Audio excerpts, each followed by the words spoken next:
If your knee keeps hurting and the whole plan is painkillers, rest, and hoping it's better tomorrow, that might get you through the day, but it might not stop the flare-up. And that's the part that most people miss, because knee pain is not always a knee problem.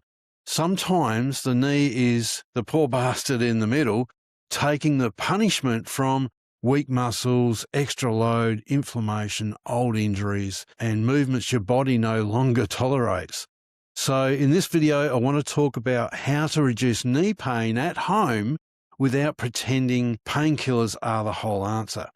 Not because painkillers are evil, not because surgery is always wrong, and not because I found some magic trick that grows you a brand new knee. I haven't, or I would have done it myself. But after decades of knee problems, I've learned this. If all you do is chase pain after it flares, you never deal with what keeps setting it off. Now, I'm not talking about this as someone with perfect knees giving textbook advice. My knee story goes back a long way. I had an ACL reconstruction roughly 30 years ago, multiple arthroscopies, years of knee pain, ankle pain, sharp flare-ups, and that annoying calculation you make before going downstairs on long walks or uneven ground or getting up from a chair. The doctors were saying that my next step was knee replacement at 30, but they also said I was too young. And to be clear, I'm not anti-surgery. Sometimes surgery is the right answer, but I wasn't ready to jump straight to an irreversible decision without asking what else I could improve first. That's what this video is all about. Not medical advice, not miracle claims, just the stuff I wish more people looked at before deciding the only option are pills forever or surgery only. Here's the first shift. Painkillers can turn the volume down. That can be useful, but if the same knee keeps flaring up every week, the pain is probably pointing at something. Too much load, poor movement, weak support, inflammation, or old damage getting stirred up. So instead of only asking, what can I take? I think the better question is, what keeps setting this off? That's where the useful work starts. Painkillers can help. There's nothing clever about suffering just to prove a point. But if you need relief to sleep, work, move, or get through a bad day, that may be exactly what you need. But there's a difference between using painkillers as a tool and making them the whole plan. The tablet might calm the pain signal, it doesn't strengthen your legs.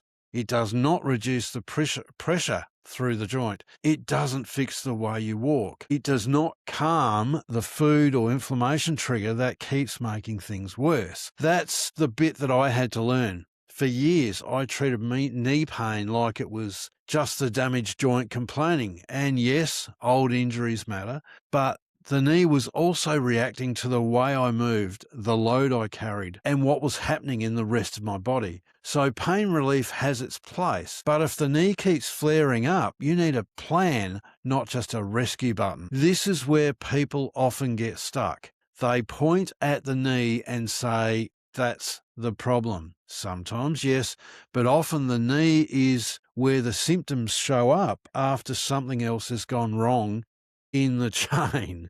So let's look at the chain. The knee sits between the hip and the foot. That means it gets affected by what happens above it and below it. Weak hips, lazy glutes or bum muscles, stiff ankles, poor balance, weak quads, tight calves, all of that can change how force moves through your leg.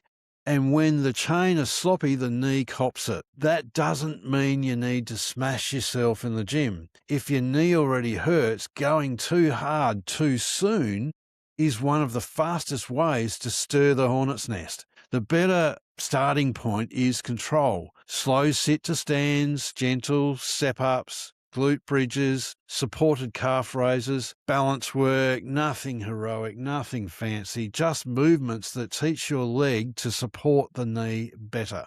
For me, this was important because I had to stop thinking my knee is bad, so that's the end of the story. Yes, my knee had old damage, but I could still improve the support system around it, that made the problem feel less hopeless. Because even if you undo 30 years of history, you may still be able to make the joints less angry. Now, here's where the advice gets messy. Some people may rest, some may exercise, some may walk more, and some say stop walking so much. The truth is, your knee probably doesn't care about slogans. It cares about the dose, meaning how much you put into it, not so much drugs. Of course, a lot of people get stuck in the same loop. Rest until the knee feels better. Do too much because they're sick of resting, flare it up again, back to rest. That cycle can go on for years. The answer is usually not do nothing. It's smarter movement. Short walks instead of long ones. Flat ground instead of hills. Gentle cycling instead of pounding impact. Water-based movements if you have access to a pool. Light mobility instead of forcing through pain. The test is simple. Can you repeat it without paying for it tomorrow? That question helped me a lot. Because stairs, long walks, uneven ground, and awkward twisting could all set me back. So I stopped asking whether movement was good or bad. I started asking, what can I do consistently without making things worse? That's a much better place to start. Most people think about weight loss as a belly problem, like clothes, photos, being vain, self-confidence, and all that stuff. But when your knees are sore, weight loss becomes much more practical. It becomes a pressure problem. Every step sends force through your knees, so if the joint is already irritated, arthritic, damaged, or inflamed, extra body weight can make normal movement more expensive. And no, I'm not saying weight is the only reason people have knee pain. That would be stupid. Plenty of lighter people have wrecked knees also. Plenty of heavier people still move well. But if your knees are already complaining, reducing load can matter. For me, this changed how I looked at weight loss. I stopped being about the mirror and it became more about getting the pressure off old injuries. So when I moved away from sugar and refined carbs, then into low carb, keto, carnivore, added in fasting and longer fast, it wasn't just about the scales. It was about making my body easier to live in. And my knees noticed that.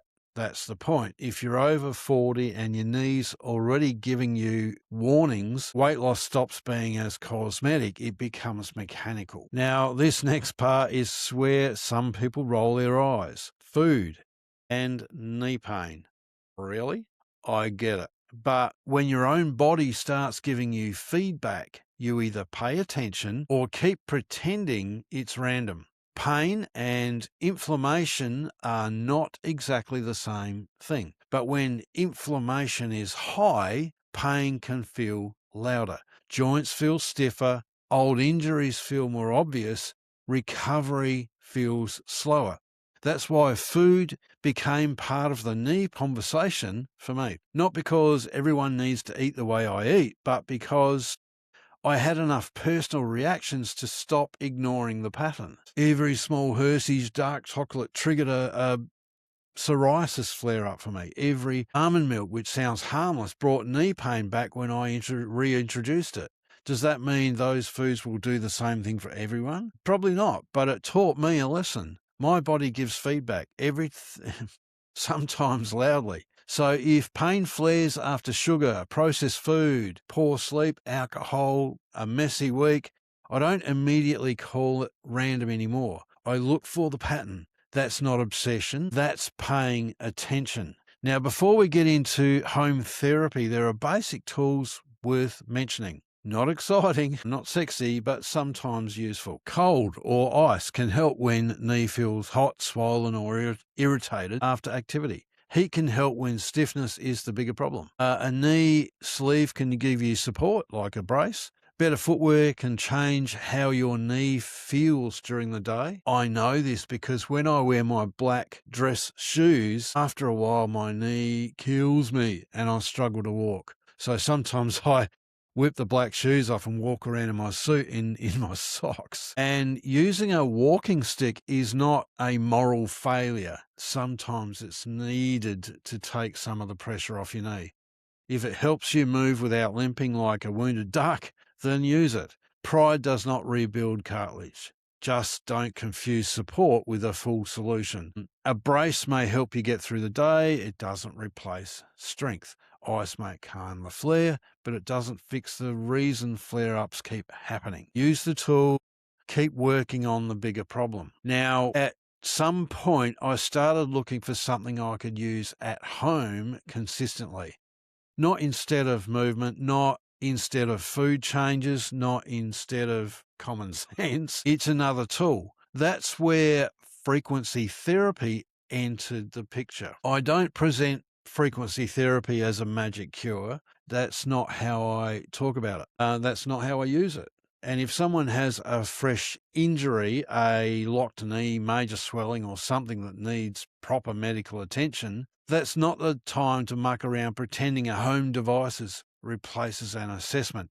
But for ongoing pain, old injuries, stiffness, recovery support, I do think it's worth discussing. Now, this is where PEMF therapy, terahertz therapy, red light therapy comes in. For me, the device I use is a foot-based PEMF terahertz style unit. Usually I'm doing 30-minute sessions, spacing things apart and watching how my body responds. Generally 2, maybe 3 times a day. I've used it around knee pain, ankle pain and sciatica. Not as a miracle button, part of a routine. That distinction matters. Because if someone expects a session to undo decades of injury, inflammation, weight, and bad movement, they're probably setting themselves up for disappointment. But as one tool in a bigger home plan, that's much more realistic conversation. The mistake is looking for one thing, one pill, one exercise, one device, one stretch, and that one diet trick. In my experience, knee pain rarely works that neatly. The real shift was stopping the panic every time the knee flared up. Instead of just thinking, here we go again, I started looking at what happened before it. Did I walk too far? Did I hit too many stairs? Did I eat something that usually stirs me up? Did my weight creep up? Did I stop doing the boring work? Did I push through something I should have backed off from? That's more useful than setting the blame on the knee, because once you see the pattern, you're starting to change the inputs. That does not mean every flare-up disappears. It doesn't mean you never need help, and it doesn't mean you can positive think your way out of a damaged knee joint, but it gives you more to work with than painkillers and hope. And for me, that mattered. I'm not pretending I grew a brand new knee. I'm saying the knee made more sense when I stopped treating pain as the only issue. A quick reality check. Home care has limits.